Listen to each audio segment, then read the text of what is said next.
नेकपा एकीकृत समाजवादी झापाको 10औं जिल्ला अधिवेशनको उद्घाटन समारोहमा झापाको पुराना वामपन्थी नेताहरूलाई विशेष सम्मान गरिएको छ।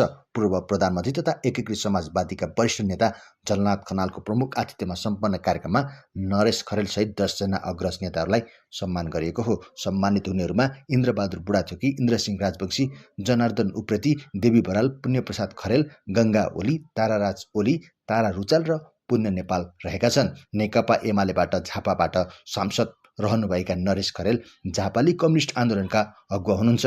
उहाँले 18 वर्ष लामो बन्दी जीवन बिताउनु भएको थियो। सम्मान ग्रहणपछि नेता खरेलले कम्युनिस्ट आन्दोलन कमजोर बन्दै गएकोमा चिन्ता व्यक्त गर्दै जीवनको उर्वर समय आन्दोलनमै बिताएको बताउनुभयो। राजनीतिक जिम्मेवारीबाट बाहिर रहे पनि आफू कहिल्यै निराश नभएको र हार नस्वीकारेको स्पष्ट पार्नुभयो।